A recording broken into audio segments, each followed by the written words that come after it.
Hello बच्चों, एक बार फिर आपके अपने चैनल में आप लोगों का स्वागत है। आज हम आप लोगों को बताने जा रहे हैं पाइथागोरस प्रमेय। पाइथागोरस प्रमेय क्या है, पाइथागोरस से संबंधित क्वेश्चन। एक क्वेश्चन जरूर, एक दो क्वेश्चन कॉम्पिटिटिव एग्जाम्स में आप लोगों को ज़रूर पूछे जाते हैं। कोई भी क्वेश्चन है, जैसे संविदा वर्ग 3 या पुलिस आरक्षण या पटवारी या रेलवे, इन कुछ ज़रूर बस पाइथागोरस से संबंधित एक क्वेश्चन वो ज़रूर बनाते हैं। तो वीडियो को अंत तक ज़रूर देखना। सबसे पहले सामान्य सी जानकारी हम आप लोगों को दे रहे हैं, फिर अगले वीडियो में हम आप लोगों को क्वेश्चन बताएंगे कैसे क्वेश्चन आते हैं पाइथागोरस से संबंधित क्वेश्चन। सबसे पहले समकोण त्रिभुज। समकोण त्रिभुज क्या होता है, समकोण त्रिभुज के बारे में पहले थोड़ा समझ लो। जैसे उदाहरण, आपने कहीं किसी दीवार पर एक कोई सीढ़ी लगाई है, तो वो सीढ़ी तिरछी हो जाएगी। तिरछी हो जाएगी तो वो क्या बन जाएगा, कर्ण। वो दीवार क्या बन जाएगी, लंब। और नीचे की जो ज़मीन है, जो निचला दीवार का निचला हिस्सा और सीढ़ी का निचला हिस्सा, तो वो बन जाएगा लंब। तो एक बार समझ लो ध्यान से, समकोण त्रिभुज क्या होता है। पहले समकोण त्रिभुज के बारे में समझ लो। ये हो जाता है बिल्कुल सीधी रेखा। सीधी रेखा, जैसे कोई भी, जैसे खंबा है या पेड़ है या दीवार है, तो ये बिल्कुल यहाँ पर समकोण त्रिभुज बन जाता है। समकोण त्रिभुज बन जाता है, जैसे बिल्कुल सीधी। समकोण त्रिभुज में एक बात ध्यान रखना, ये लंब बिल्कुल सीधा होना चाहिए, मतलब ये सीधा है जो, और आधार, और ये बन जाता है कर्ण। जो तिरछी रेखा होती है वो क्या बन जाती है, कर्ण। तो 90 डिग्री का जो कोण बनता है, उसके जस्ट सामने की रेखा, जो जस्ट सामने की जो रेखा होती है, वो कर्ण बन जाती है। कर्ण बन जाती है, और ये लंब और ये आधार हो जाता है। तो सबसे पहले समकोण त्रिभुज आप लोग समझ गए होंगे हैं। समकोण त्रिभुज में कर्ण क्या होती है, हमेशा तिरछी रेखा, और वह दोनों भुजाओं से बड़ी होती है। अब आप लोग सोच रहे होंगे वह कितनी बड़ी होती है, हैं? वह कितनी बड़ी होती है, तो कितनी बड़ी होती है जी, ध्यान से देख लो। यही है पाइथागोरस प्रमेय। पाइथागोरस से एक गणितज्ञ थे, उन्होंने एक प्रमेय दी थी। तो समकोण त्रिभुज में कर्ण जिसका एक कोण 90 अंश का हो, है, तो वहाँ पर कर्ण का वर्ग बराबर हो जाता है लंब का वर्ग प्लस आधार का वर्ग। मतलब जो तिरछी रेखा होती है उसका स्क्वायर इन दोनों रेखाओं के वर्गों के बराबर होता है। यहाँ बोल सकते हैं समकोण त्रिभुज में कर्ण का वर्ग अन्य दो भुजाओं के वर्गों के योगफल का के बराबर होता है। यही है समकोण पाइथागोरस प्रमेय, जो कहाँ लागू होती है, समकोण त्रिभुज में। केवल समकोण त्रिभुज, अन्य त्रिभुजों में नहीं, केवल जो समकोण त्रिभुज होता है जिसका एक कोण 90 डिग्री का होता है, वहाँ पर एक प्रमेय सिद्ध लागू होती है। अब यहाँ देखो ध्यान से, जैसे 5, मान लो कर्ण 5 है, 5 का वर्ग पचम 25, 3 का वर्ग 3 त्रिका 9, और 4 का वर्ग 4 चौको 16। तो 16 और 9 कितने हो जाएंगे, 25। तो मतलब यह एक समकोण त्रिभुज होगा। तो आप लोग समझ गए होंगे समकोण त्रिभुज क्या होता है। समकोण त्रिभुज कर्ण का जो वर्ग होता है, जो तिरछी रेखा होती है, उसका वर्ग अन्य दो भुजाओं के वर्गों के योगफल के बराबर होता है। कोई भी समकोण त्रिभुज हो, समकोण त्रिभुज बस 90 डिग्री का भर होना चाहिए। 90 डिग्री का मतलब यहाँ, या फिर यहाँ ऐसे में भी बना सकते हैं। तो जी 90 डिग्री का, अब 90 डिग्री का यहाँ बन रहा है, तो इसके सामने की जो भुजा है वो क्या हो जाती है, कर्ण। यहाँ 90 डिग्री का बन रहा है, तो इसके सामने की भुजा ये कर्ण हो जाएगी।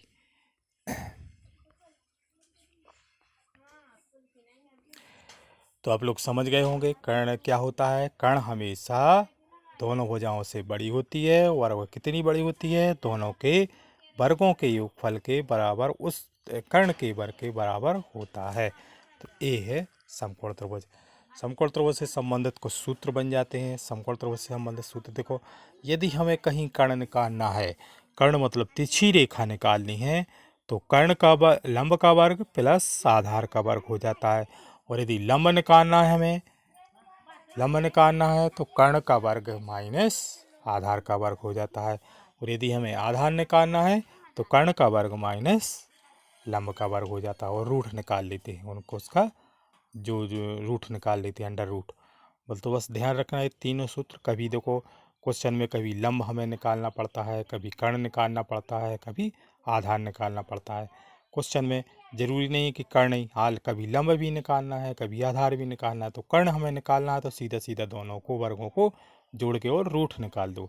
और यदि लंब निकालना है तो कर्ण वर्ग में से आधार वर्ग को घटा कर रूट निकाल दो। और यदि आधार निकालना है तो कर्ण वर्ग में से लंब का वर्ग घटा के और उसका रूट निकाल देते हैं। तो इस सूत्र अच्छे दिमाग में आप लोग सेट कर लेना।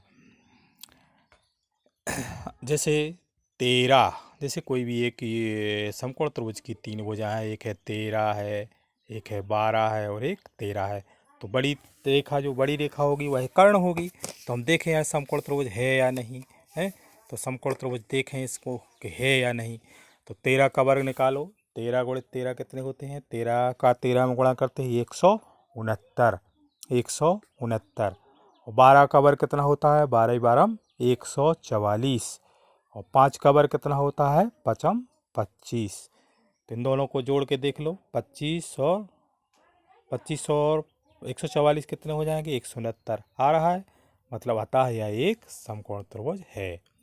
तो इसमें 13 12 5 है, 13 12 5 का एक युग्म बन जाता है 3 4 5 का एक युग्म बन जाता है, युग्म बन जाते हैं।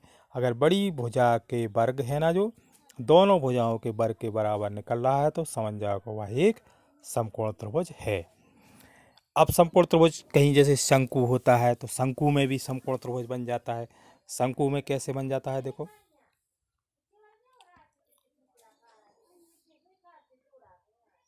जैसे ये है शंकु है, शंकु में समकोण त्रिभुज बन जाएगा। समकोण त्रिभुज जे हो जाएगी, जिसकी लंब हो जाएगा, जे आधार हो जाएगा, और जो तिर्यक ऊंचाई होती है जे कर्ण हो जाता है, एल एच और जे आर। तो समकोण त्रिभुज सीधा देख लेना, कहीं पे भी सीधी रेखा खींची हो तो समझ जाओ कि वहाँ पर एक समकोण त्रिभुज बन जाता है। मतलब 90 डिग्री का। जैसे वृत्त में कहाँ बन जाता है? वृत्त में देखो समकोण त्रिभुज, वृत्त में जैसे हमने एक वृत्त है और इसमें जीवा है, जे है क्या? जीवा। हम केंद्र पे से कोई भी एक लंब डालें तो एक समकोण त्रिभुज इस साइड निकल आएगा और एक समकोण त्रिभुज इस साइड निकल आ जाएगा। ये दोनों 90 डिग्री के कोण बन जाएगी है। तो यहाँ जो त्रिज्या होंगी ये कर्ण हो जाएंगी, क्योंकि देखो ये तिरछी हैं और ये लंब और ये नीचे आधार। तो इससे संबंधित ऐसे क्वेश्चन भी बनाते हैं टेस्टों में, कहीं पे भी दे जैसे। तो हमें जैसे मान लो एक कोई भी समकोण त्रिभुज है कोई भी वृत्त है, वृत्त पर जैसे मान लो एक वृत्त है और वृत्त की एक कोई भी जीवा है, और जीवा पर ये डाला गया लंब जीवा को दो भागों में बांटता है। तो त्रिज्या हमें निकालनी, मान लो तो जैसे केंद्र से कितनी दूरी है? 3 है, और जीवा की मान लो लंबाई 8 है, तो 4 जे हो जाएगी और 4 जे हो जाएगी, क्योंकि जीवा पर डाला गया लंब जीवा को समद्विबाहु दो भागों में बांटता है। अब यहाँ कर्ण हमें मान लो त्रिज्या निकालनी है, त्रिज्या मतलब कर्ण। इसमें देखो त्रिज्या क्या बन रही है? कर्ण बन रही है त्रिज्या। तो हम त्रिज्या कैसे निकालेंगे? त्रिज्या ओ ए बी और एल। मान लो अब ओ ए निकालना है त्रिज्या, ओ ए।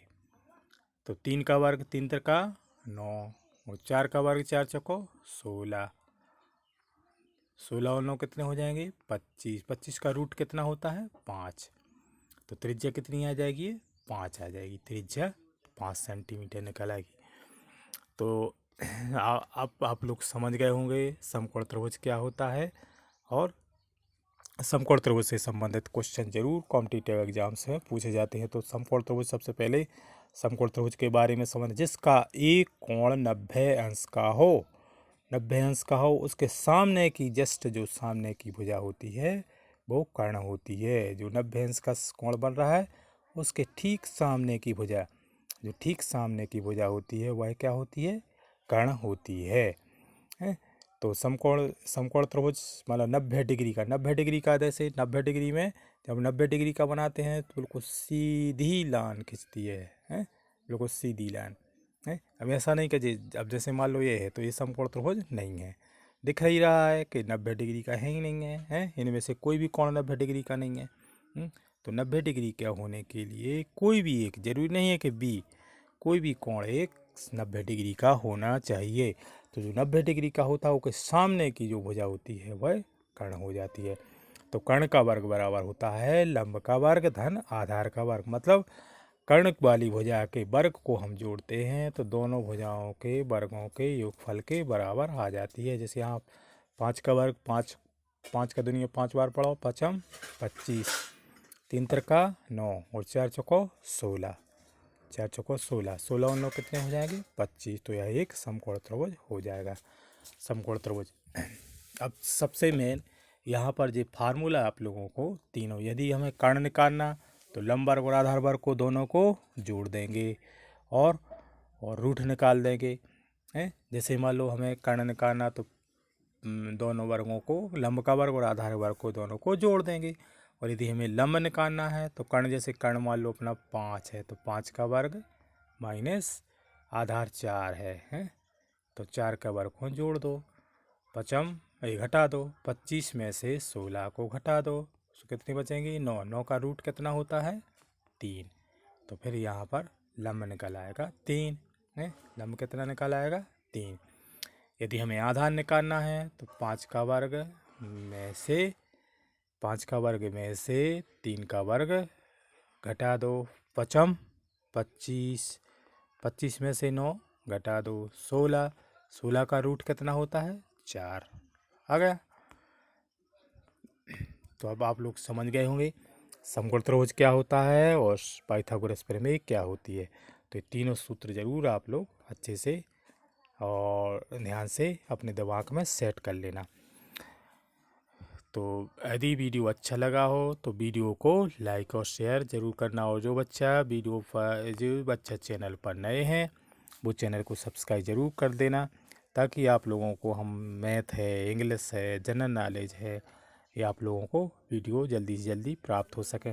और यदि आप लोग मैथ से संबंधित कोई भी समस्या हो तो कमेंट ज़रूर करना।